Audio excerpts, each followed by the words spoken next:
Morning, everyone. We're just going to wait a couple of minutes to allow people to join, and then we'll get going.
Right, so we might get started just in the essence of time, and people can join as they log on. So welcome everyone to MLA's 2024 Cattle Projections webinar. Today we'll be discussing MLA's first cattle projections release for 2024 with unprecedented market movements in 2023 and 2024. 2024 will be a year of stability as we continue to see elevated turnoff within a more productive and resilient herd. Stability in the herd will hopefully lead to improved prices as picked by analysts across the industry.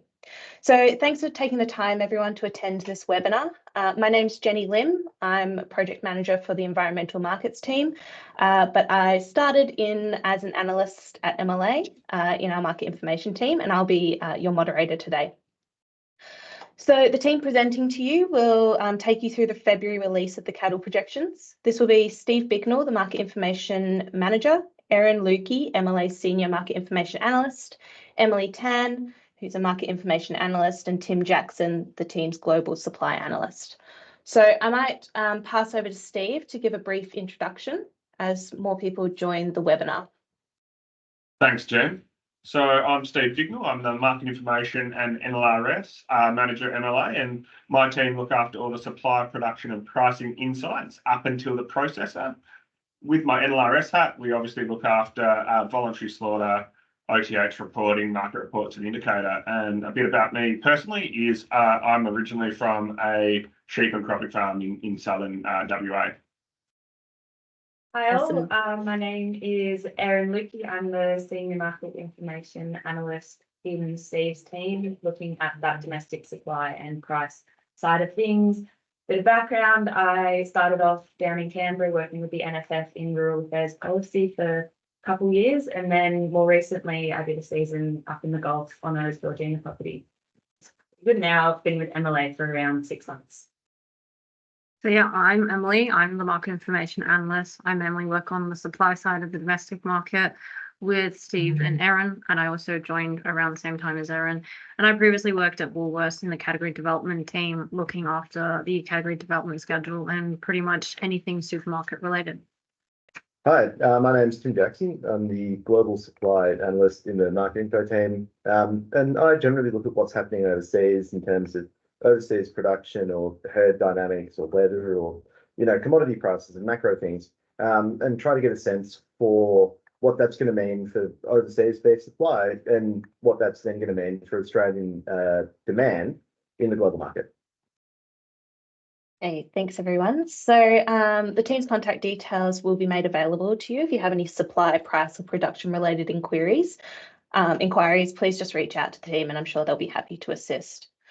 So before we start, I'll just cover a few housekeeping points for today's webinar. So all participants will be on mute throughout the presentation. There will be an allocated time for questions at the end of the webinar, so feel free to enter your questions at any time through the presentation, throughout the presentation via the Slido option or by scanning the QR code. So if you take out your phones and scan the QR code on any of the slides, you'll be able to enter a question there as well. Please note that this webinar is being recorded and a copy of the recording will be uploaded onto MLA's website, and this will be made available via the website and YouTube. And the full presentation document has been released on MLA's website under the Trends and Analysis page. So we'll launch into the content of the 2024 cattle projections, and I might just, to kick us off today, start with Steve. If you could just, I guess, highlight the key takeaways from the projections this year. Thanks, Jen. So there's 4 key takeaways really from the document this year. And the first being that slaughter is going to increase in 2024. The second being that will lead to an increase in production, and so production will increase. The third point is that carcasses will fall in 2024. And the fourth main point is that the herd will stabilise and pretty much be quite close to the size it was in 2023. We're going to cover all of these in much more detail, as well as expected prices and the export market in the next hour. Thank you. And we might just stay with you. So we know weather plays a critical role in influencing the national herd size. Could you just give an overview of what the weather looks like, and what's considered in the MLA projections, and then what it looks like for 2024? Yeah, sure. Cheers, Jen. So we do know, as would be expected, that weather is the biggest determinant of herd size and production. Interestingly, when we look at 2023, we also note that the actual seasonal conditions play a part in herd size and production, but also seasonal forecasts and anticipated weather play a big impact in producer decision making on whether to retain animals or to turn animals off. In our model, we use peer-reviewed historical weather pattern information along with BOM data, and what you're seeing on the screen is the weather time series that our model uses. So historic weather patterns show that there will generally be an average year followed by a wet year, followed by an average year, followed by 2 dry years, and that cycle repeats itself on a 5-year basis. Given that we've had 4 really good seasonal conditions generally across Australia, the model has got 2024 being an average year in terms of precipitation. Our model also therefore does have that 2025 and 2026 will be periods that are drier. And when we say dry, they just mean that they'll be drier than average. It doesn't take into account that they will be severe dry conditions. So our model has switch that will see dry conditions in 2025 to 2026, but to what extent that's sort of not considered. We know that some people are predicting a return to La Nina conditions in 2024. However, our model doesn't take this approach. We have this year as a whole in 2024 just being average, as I said. Great to see the weather maps out. So we might just go to temperature. What do you expect to happen in the short term?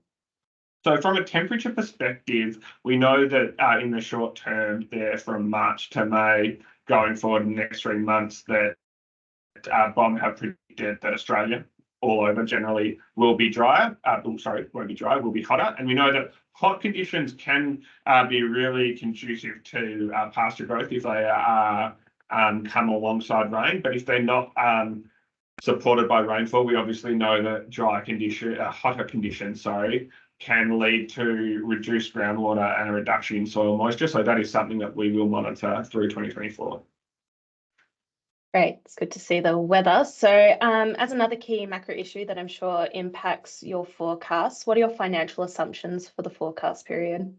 Yeah, so from a financial perspective, there are 2 pieces that we look at when we're looking at financial macro assumptions that underpin the model, and they are interest rates and exchange rates. And we're not the experts in interest rates or exchange rates. So for this information and these outlooks, we obviously go to those experts in that space.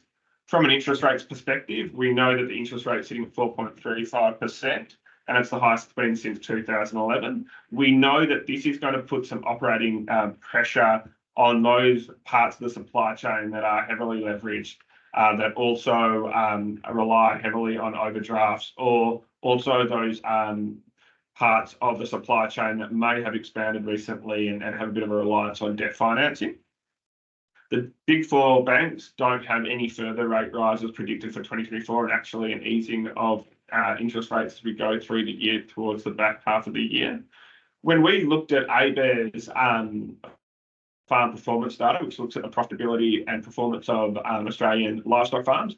Interestingly enough, they do have liquid assets, so cash balances of livestock farms in a pretty robust and strong position. So that is encouraging. It means from a producer perspective, there is cash in hand as opposed to too much borrowing. We also then look at exchange rates. We look at both the exchange rate compared to the US dollar, and we look at the trade weighted index, which is an index that looks at the exchange rates of Australia in relativity to how much trade we do with said countries. From the exchange rate against the US dollar, at the moment it's sitting at 66 cents. This is 6% below where it was last year, and the trade weighted index is below 10-year averages. So what both of these data points mean is that Australian meat will be, or beef specifically, will be more competitive on the global stage at the moment and foreseeing through to 2020, throughout 2024. The converse of this is that we expect input prices that are imported to be expensive. Great. So we know that farm management deposits are, a key indicator of producer confidence and their preparedness for drier conditions. So what does that data, or FMD, farm management deposits data, showing? What's that showing? Yeah, cheers, Jen. Yeah, the FMD is related to farm performance. So when we look at FMDs for beef farms, at the end of 2023, there was 1.16 billion held in farm management deposits by over 8,000 beef farms. So this is really shows that there is a lot of money there for beef producers to pull on in times of need. We know that farm management deposits are a scheme set up to allow producers to smooth cash flow and their financial positions as market fluctuations or seasonal fluctuations occur. So we do know that there are cash balances there for beef producers. One thing I would note in 2023, so in the 12 months, December 2022 and December 2023, FMD balances for beef farmers fell 16 million or close to 1%. And this is the first time that FMDs have fallen for beef producers since the scheme of FMDs was since its inception. And what this means is that producers, the market conditions last year and the prices being received for livestock did mean that producers were pulling down on their FMDs. So how will input costs and inflation impact the cattle industry in 2024? Thanks, Jen. So a bit like our financial considerations for looking ahead at what's going to happen for inflation and input costs, we rely on other sources, and we rely on the ABS for the and RBA forecast for input costs. From an inflation perspective, inflation is 4.1% as of December 2023. So that's still above the RBA's 2 to 3% band that they sort of target, but it's well down from the inflation levels that we saw in 2022 and 2023, which is good. We know that obviously inflation looks at the end price to consumers, but it is reflective of what's happening in the supply chain, and it has shown that that the price increase in goods is slowing. We know that services, the inflation attached to services hasn't fallen by as much, so those parts supply chain that are heavily reliant on labour, they will still have some pressures this year. When we look at key inputs, the main ones we look at that affect the whole supply chain are electricity and fuel. The ABS data for fuel showed that there's about a 3% increase in fuel costs in 2023. And this affects the whole supply chain because fuel is picked up in transport of animals, of feed, of the final beef product between processor and shop or processor and the port. So we do know that fuel costs did increase in 2023 by 3%, and that will be something that continues this year to have an impact across the supply chain. Electricity less so. Electricity increased a lot in 2022 and 2023, but the forecast from the RBA are that electricity prices will increase only marginally. So that is a little bit of relief, but the electricity piece of the supply chain that is heavily impacted would be your processing and your retailers. Good to know. So we might just round out the key macro issues. So you briefly mentioned labour before, but what impact will labour availability and employment have on the supply chain in 2024? Labor's going to be talked about a lot today, so that'll be picked up by Emily and Erin and Tim in further sections, as we know it's sort of a critical part in that processing sector to understand if the supply of animals can be processed. What we do look at from a macro perspective when we're considering the supply of labour is the government skilled migration scheme, and we do know that in 2024 the government is expecting to allow 137 places for skilled migrants into Australia. This is 4% below where it was in 2023, but well above COVID levels. So we do know that skilled migration is coming into Australia that will be able to be used in processing plants. General anecdotes that we've been hearing from processors is that the PALM scheme has been reasonably successful. So that's a big positive. Great to hear. I might just remind for those who have jumped on late, you can use the QR code in the corners of each of the slides to just ask any questions. So just using your phone camera, you can scan that code, or you can put it in the Slido, which should be in the top corner of your screen. So we might just move on to the actual projections numbers. So Erin, what do the projections include regarding production in the herd, and should we be considering any regional specific information? For sure. So as Steve mentioned, these past 4 years have been pretty unprecedented in terms of weather events on that cycle. In the graph before, we've seen from the BOM data that we have had 4 consecutive years of above average rainfall, which I think is the first time on record that has happened. When we look towards next year, 2024 is looking really positive for the industry, where MLA's numbers are saying that the herd will remain relatively stable with differing production environments in the northern and the southern systems. When we look to the north, MLA is expecting continued growth in the north following an average to above average wet season in the last couple of months. And then the southern herd will maintain their turn off, which has been sort of driven by the higher female slaughter rates in New South Wales. That above average rainfall in Queensland is leading a focus to backgrounding across the wetter parts of the states as pastoralists keep up with the available numbers of stock that are reaching that process age. So you see elevated slaughter and production, but you're still expecting the herd to stabilise. Can you just outline why that is, despite the increase in slaughter? Yeah, sure. So when we look at the herd's reaction in previous years to determine the trend of forward-looking forecast years, we focus a lot of our time on the composition of the herd, then the turn-off rates, and then also the turn-off composition in terms of male and female slaughter. So I'll go through those points now. When looking at the herd, we know that since 2020, the herd has been participating in a rebuild following the harsh liquidation of the 2017 drought period. And then last year, we saw those numbers return to pre-drought size. Over that time, producers have focused a lot of their efforts on productivity and improving the genetic profile of their individual herds. And this has led to quite a resilient breeding herd, and then also now a production herd that is coming to maturity, as I've mentioned and will continue to mention. These continuous improvements have resulted in the herd that we have now looking very different to the one in 2014 when we last saw these numbers. So looking at those stock turn-off rates, we're expecting higher rates to have less of an impact on the herd size than what we've seen in previous.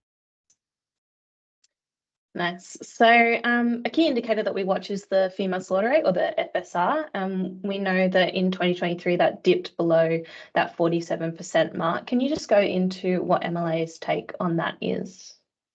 Sure. So the female slaughter rate is a technical lead indicator that measures the number of female cattle processed compared to the total cattle processed in terms of a percentage. It's used a lot of the time by industry to determine the phase that the current herd operates under. So when female slaughter composition is below 47%, the concept of a herd rebuild is supported, and then vice versa, when it's above 47%, liquidation is supported.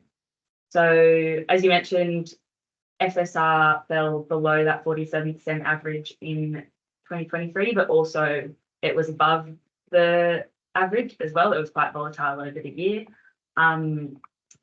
At the start of the year, the FSR was at 42%, which reflected a continuation of the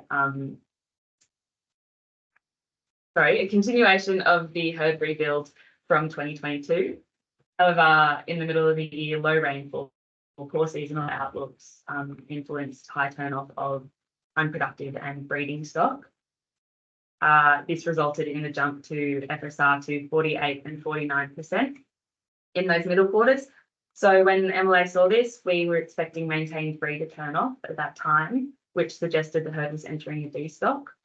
However, by quarter four, the slaughter production relationship returned to more maintenance when the FSR fell back below that 47% benchmark. So over this time, the male slaughter rate displayed a lot less volatility through 2023, indicating that turn-off decisions were not driven by seasonal conditions, but more focused on returning to normal operating conditions. Great to look at turn-off rate during 2023, but what do you see the turn-off rate doing over the next 3 years? Sure. So the stock turn-off rate measures the number of cattle processed and the live animals exported compared to the entire herd size as a percentage.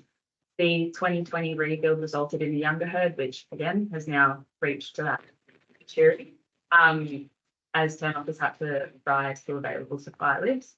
There has been a small adjustment to the stock turn-off rate numbers since the publication of the document. I'll go through those now. So in 2023, last year, stock turn-off was driven by that high supply of maturing cattle, and then they lifted from the record lows in the previous year to 27%. In 2024, we're expecting the turn-off rate to lift to 30%, which moves closer towards that long-term average, but remains below 31. Despite this inflated slaughter that we'll hear about, turn-off remaining below the long-term average supports the herd operating in a stable manner. And then moving towards 2026, turn-off is expected to rise to 33 and 34% over the next 2 years. Oh, so just considering what you've outlined, just before, how big is the cattle herd expected to be out to 2026?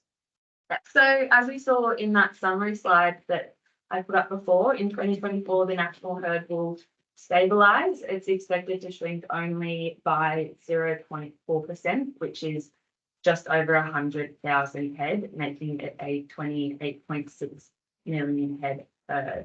This will be the second highest herd size since 2014. The herd will continue this taper through to 2025, easing by just over 4% to 27.4 million. And then in 2026, it will sit at 26.5 million. So in 3 years, that herd will be nearly 7% smaller than the numbers that we saw last year. So as I mentioned before, the herd movements will initially be driven by the south, while the northern herd continues their subtle rebuild. We expect the production dynamics in the north to trail the south. So into 2025, we're looking to a larger turn-off in the north. The herd has performed relatively well over the last 3 years, and looking into the next 12 months and beyond, the cattle industry outlook remains linked to seasonal forecasts. So we'll have to see what the weather does essentially to see where the herd goes. But despite this, the industry is in a really positive position to support growing domestic and international demand for our high-quality Australian beef. Thanks, Erin. It's good to get an overview of where the herd is and where it's going.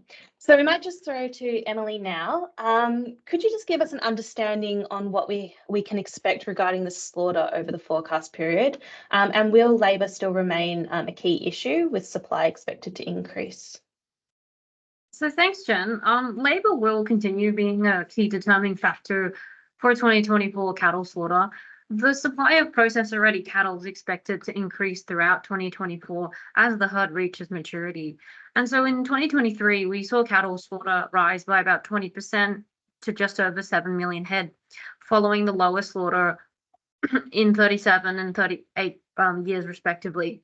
If processors can handle these labour issues, on the back of this, supply of adult slaughter is expected to rise a further 11.7% in 2024 to 7.9 million head, the highest since 2019. In 2025, slaughter is expected to rise by a further 5.3% to 8.3 million head. This is well above the 10-year average, but below the 8.5 million head slaughtered in 2019. After this, in 2026, slaughter is expected to ease by 0.3% to 8.3 million head, still above the 10-year average, but below the 2025 peak in the forecasted period.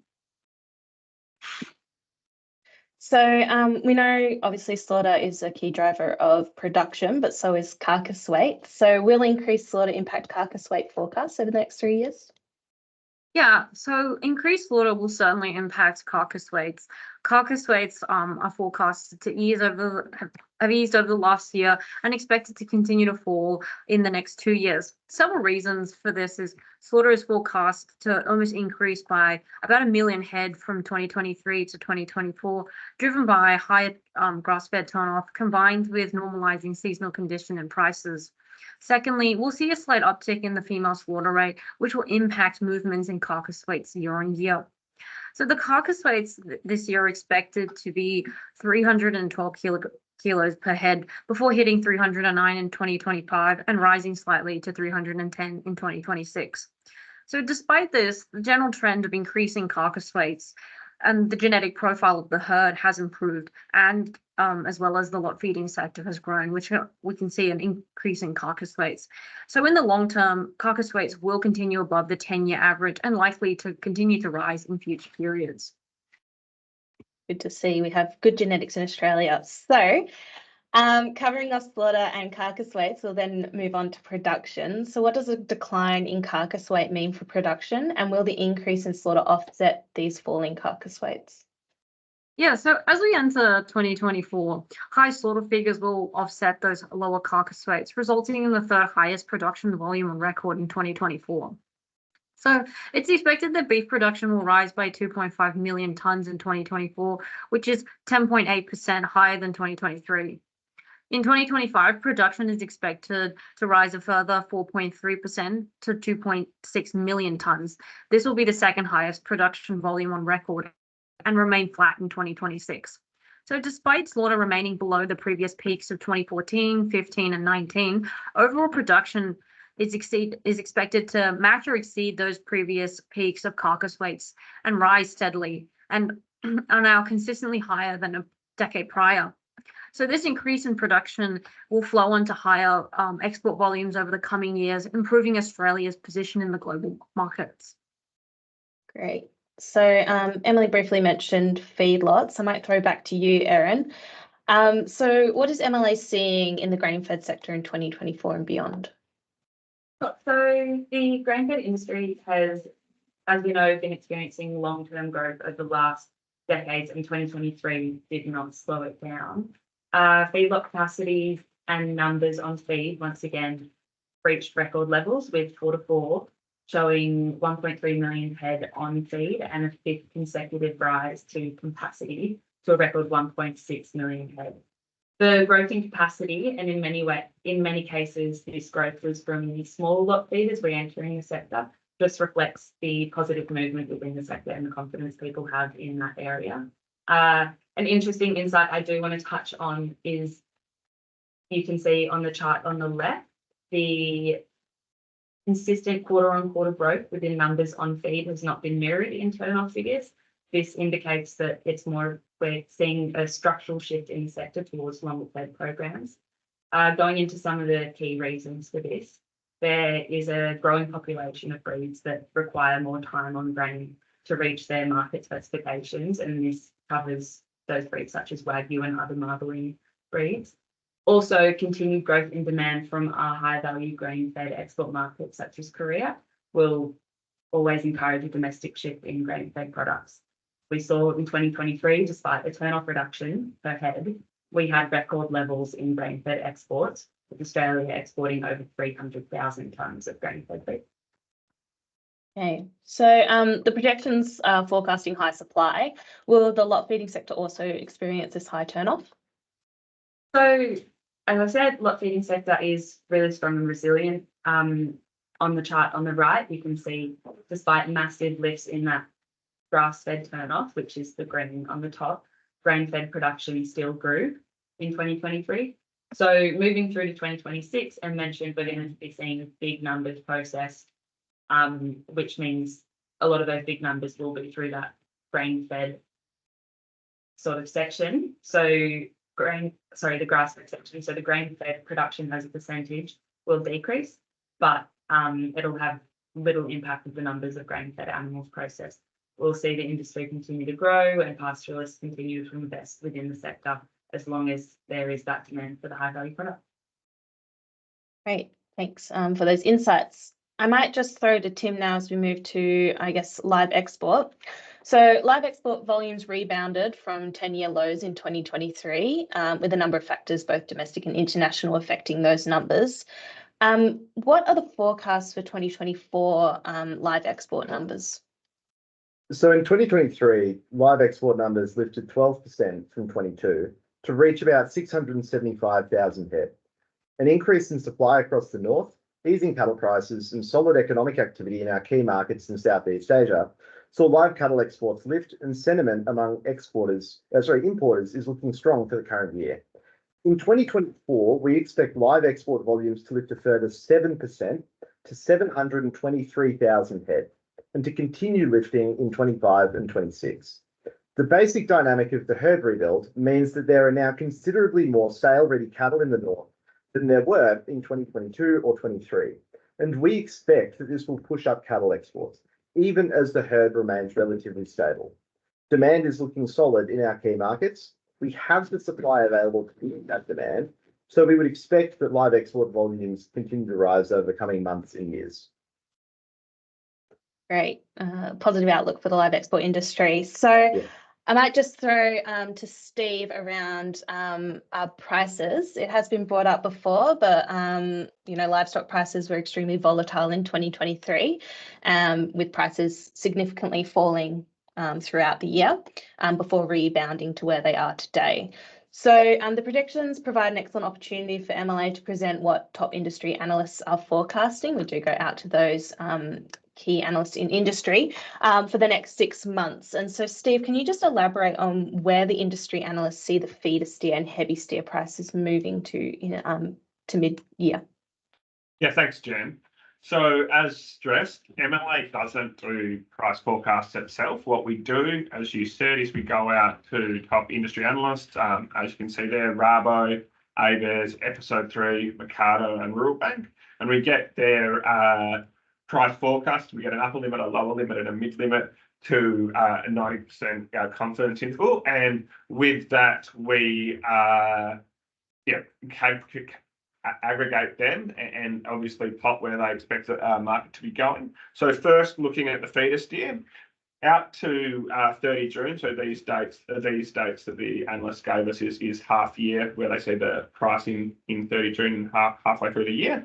The analysts have the feeder steer sitting at 363 cents per kilo live weight. That's the average, and that would be an 11% increase on where the price is at the moment. The upper limit is 401 cents per kilo live weight, with a lower limit of 307 cents per kilo live weight. If we move on to the heavy steer, those same analysts gave us a forecast for the heavy steer, and with the heavy steer they had the average sitting at 318 cents per kilo live weight, and that's 12% above current prices. So there's a lot of positive sentiment out there from industry analysts on where the price will go in the next 3 to 4 months. The big driver that we sort of have heard behind this suggested increase in price is export market. So obviously Tim will probably touch on what we're expecting to come out of the US, but if there's less US product available, there will be strong beef demand in export markets, which will provide a really strong market for heavy animals in 2023, provided the forecast remain steady. And also there was some commentary that if the markets, if the forecasts remain where they are and it's an average year, we could see some restocker demand on top of that export demand, really providing some uplift in prices. And if that's the case, we do know that when restocker confidence is high and restockers are active in the market, they do lift the market, the indicated prices up. So that is really sort of what's driving these forecast prices up.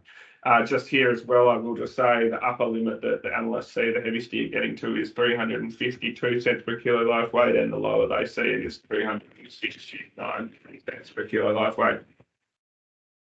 Hey, thanks, Steve. I think that's a perfect segue into, I guess, our global environment and changes in the competitive landscape and where that will position Australia in terms of exports. So I know we heard from Tim before, but I'll just throw to him. He is our global supply analyst. So Tim, the increase in slaughter means that we're looking to get a considerable increase in Australian beef production. Where do you think that additional beef will end up going? So some of the increase in production will be consumed here in Australia.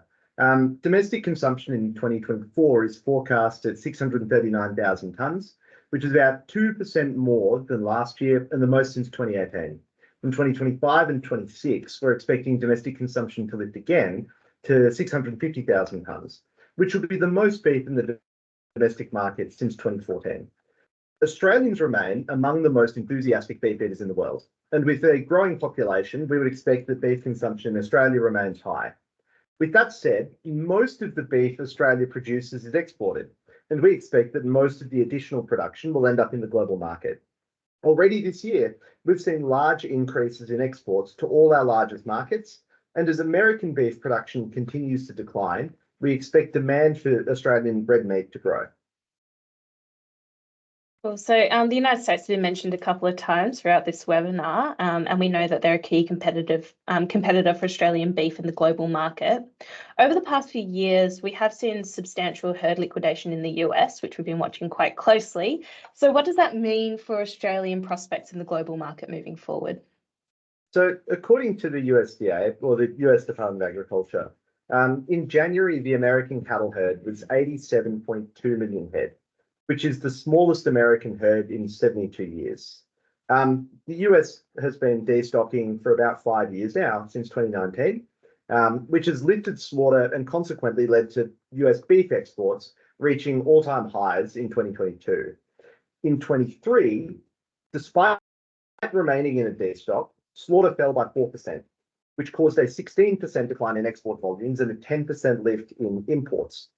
This year, with a historically small herd, very high cattle prices, and an easing of drought conditions in key cattle-producing regions in the Midwest, slaughter is expected to fall further. This is important because the US has a unique position in global beef markets as a producer, consumer, importer, and exporter. And in general, the US uses the global market to sort of balance out swings in the cattle cycle, which means that as American production slows, American imports will lift and exports will fall at the same time. This will reduce the total globally available supply of beef and drive up demand for Australian beef as a replacement. This is especially true in Japan and Korea, where Australia and the US are the two largest beef exporters and directly compete, and also in the United States itself, where Australian exports have already lifted substantially. Yeah, wow, those graphs are really quite impactful, but good news for us, I guess.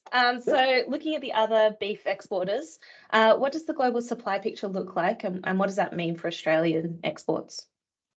So outside of the US, the global supply picture looks fairly flat, with total volumes unlikely to change that much over the year. Brazilian exports are likely to rise slightly, but this is mostly because Brazilian exports to China were constrained for several months in 2023 due to biosecurity concerns.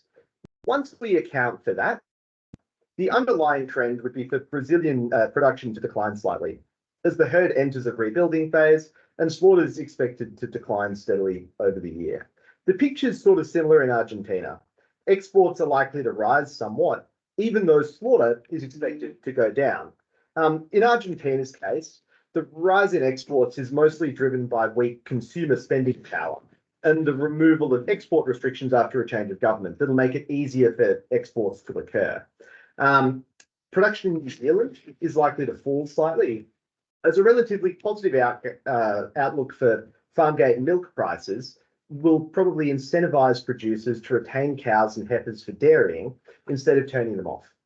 With that said, there have been recent dry conditions on the North Island, which has led to elevated turn-off there.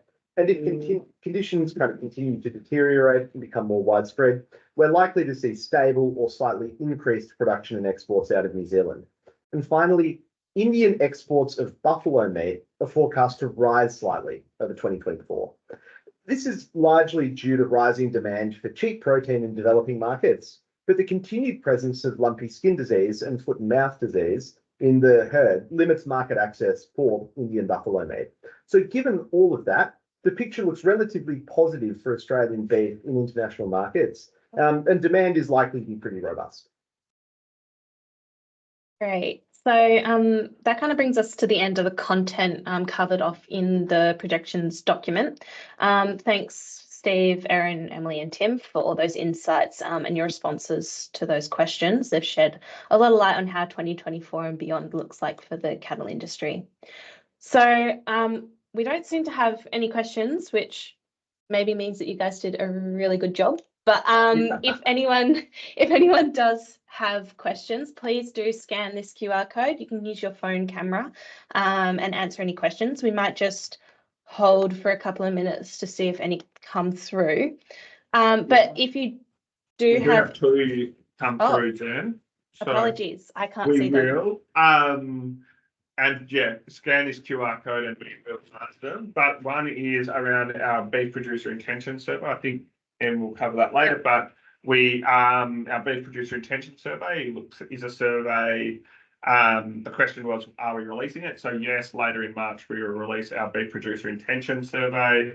It's a survey for beef producers on what their numbers, the demographics of the herd, how many animals they have on their property, when they expect to sell them, what sale methods they have, and their confidence. So that will be released later in March. And the other question is around how slaughter is tracking so far for the year to date. And I think, Erin, you've got those data points.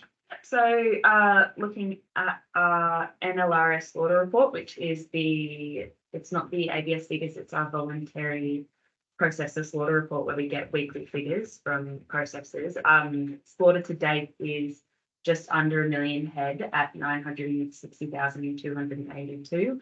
This is tracking 28% above same time last year in 2023, and then 56% above those 2022 levels. This means that we really are on track to see that over 10% lift to slaughter if those numbers remain.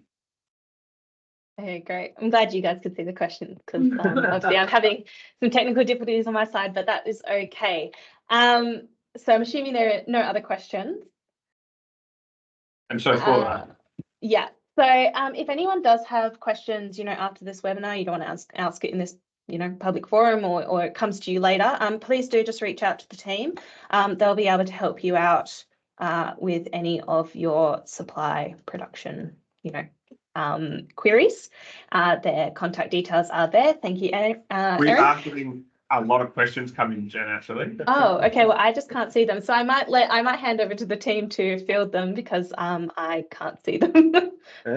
We've got one. What is the prediction for high quality F1 crossbreed demands across markets? So we don't, like we said, do forecasts for prices. What we do obviously is we go out to industry analysts, and those are just for animals within the heavy steer and feeder spec. So that is just across all breeds, including crossbreeds, but including pure Angus and brown, whatever that those specs are in those animals.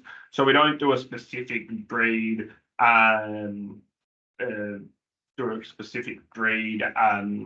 forecast, but I would say on our new online indicator, the online young cattle indicator, the OCI, which we released in November, that does actually have the ability for people to track what is happening on a breed by breed breakdown. We've got another question, which I think will be directed to Tim. Could we expect Australian exporting prices to stabilise in the coming months if US demand weakens caused by significant rising prices from Australia's slaughter financing? So what we've broadly seen this year and kind of throughout last year was that some of the baseline pricing that we get, particularly the 90CL would be the easiest one to look at, has been lifting in terms of our export prices into the United States. As we mentioned, US live cattle prices are very high, and slaughter is falling relatively quickly. So in terms of our kind of meat export prices, that's been lifting steadily over time. And we're now, I think, at the highest point we've been in about 2.5 years in terms of beef export pricing into the US. And we broadly expect demand to remain at a minimum quite robust going into the United States, given the basic dynamic of kind of beef demand versus available supply in that market. The US does quite a lot of tracking of consumer demand, and right now beef consumer demand in the US is very strong. And with the shortage of supply and the size of the herd, it's entirely possible that over the next couple of years we see increased demand, not only for the kind of traditional lean cow meat that goes into the US, but also other types of beef that we, in the past, haven't needed to export because US supply was high enough. We expect that slaughter comes down pretty substantially. So the outlook looks really good from that perspective. There's one, I don't know, Jen, if you can see them. What drivers do you think ABARES have used to come to a smaller herd than the MLA estimate? So this has been quite topical. With our estimate, I would say our forecast actually are forward-looking rather than looking at necessarily what the herd was historical. So I think there is a nuanced difference about looking at historical herds and then looking forward. But what I would say is our herd model, we work with a lot of industry participants to create a really robust systems dynamic model to come to our number with all peer-reviewed metrics within that. What I would say ours includes both dairy and dairy cattle in ours, and it also includes producers who earn less than 40,000 estimated value of agricultural operations. And we do know in 2014, ABS, which underpins ABARES model, did come up with that they sort of split. They used to capture all animals, and then they brought in a new methodology that means that ABARES and ABS don't capture about 10% of the herd, about 2 million animals, those on farms that earn under $40,000 a year. We've got another one about how much do you think volumes were down in 2023 purely due to a shortage of labour? Well, Emily touched on it, is we actually saw a real solid growth in 2023. Yeah, 2023, about 20% in 2023. And clearly that uptick is due to the fact that processors have been able to keep up with that labour issue. And so hopefully they can sustain that and into 2024 and make our forecast number of 7.9 million head. Because what we did have in last year is we had two scenarios in our during projection that allowed the full supply of cattle to be processed and that would be constrained by capacity at plants. And we did notice that we did hit the supply, the unconstrained projection number. And we have seen in the sheep market where we hit record lamb slaughter last year and high mutton slaughter is that plants have been able to respond to increases in supply in terms of getting those animals processed. We are sitting at 7 million last year. We've got it going to 7.9 this year, and that will be the test because that's a return to levels slightly above 10-year averages. So we will be putting more animals through plants, and that will be when the test for processing capacity is sort of put to work. Tim, this might be one for you. Asians, especially Filipinos, including my wife, are mad about their beef. Is there a focus to intensify our supply to other parts of Asia, such as the Philippines? Absolutely. One of the reasons that, in the global market part of this, there's a lot of room for optimism, is that there are lots of different parts of the world where beef demand is growing and beef consumption is growing faster than production can. The Philippines is a fantastic example of this. Every year for the past decade, income growth has been really quite strong. The number of people that are able to afford, in an international terms, a premium product like Australian beef The number of people that can afford that in the Philippines grows every year. And so, of course, we think it's very important that we spend a lot of time, and industry as a whole spend a lot of time trying to build up our market share perceptions of Australian red meat in markets like the Philippines. We'd say generally already a majority of our beef exports are going into East Asian markets. Japan historically has been our largest market for beef for a long time, and South Korea and China have been, two of the four largest every year since about 2014. And we're increasingly seeing markets like the Philippines, like Vietnam, Thailand, Indonesia. Beef exports have been lifting over time. There's been widespread efforts across the industry to build up market share and build up perceptions. And that's something that we'd expect to see continue to happen as the Southeast Asian region continues to develop economically, and as it becomes, and as we kind of continue to go down the journey of, exporting to a broader array of markets. Jen, I think that's all the questions that we've got in Slido at the moment. So, let's come back.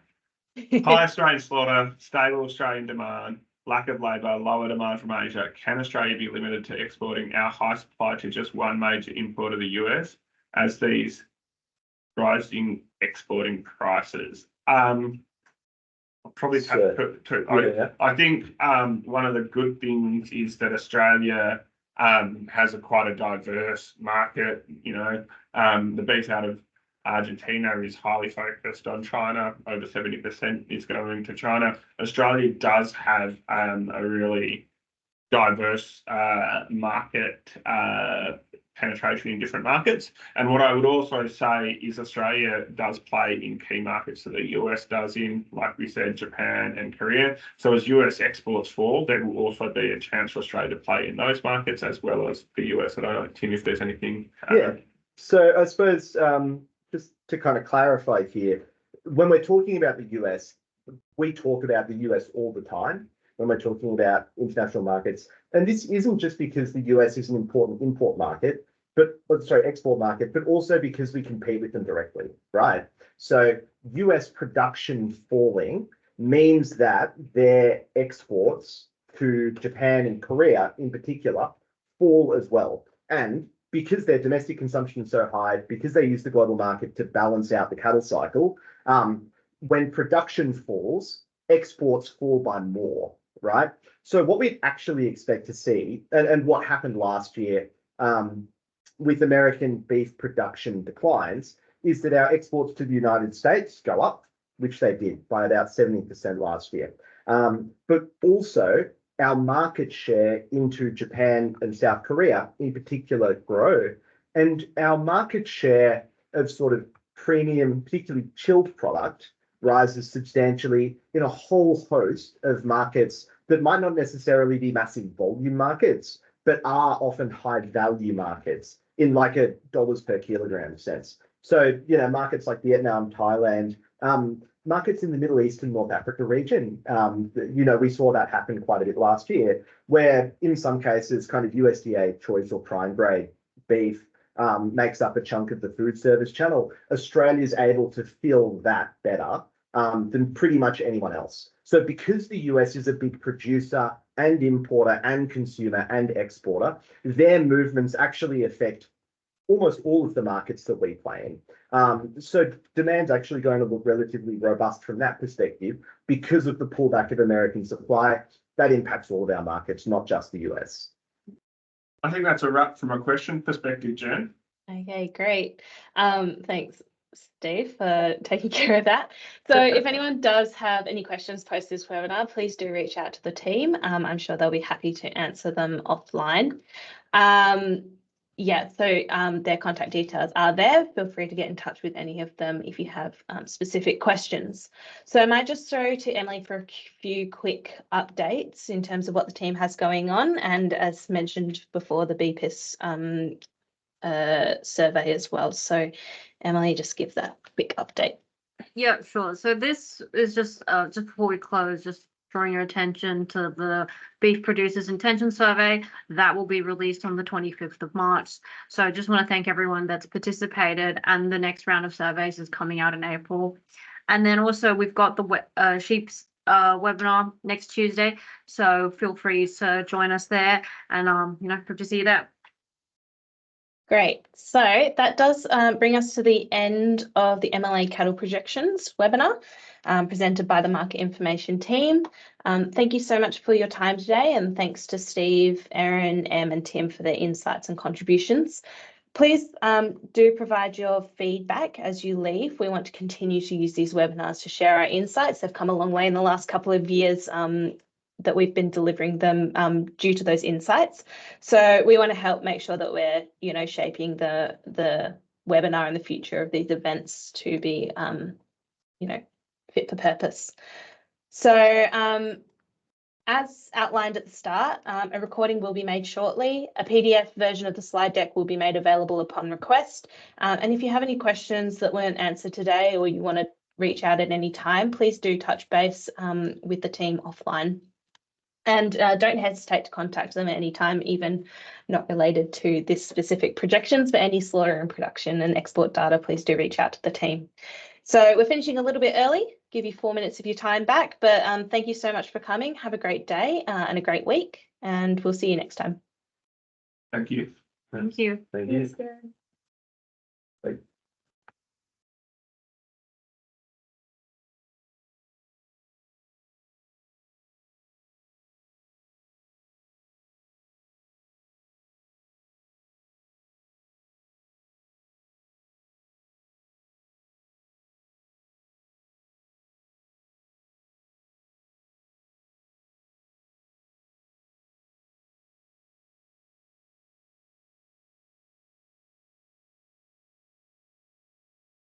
Might just end the meeting.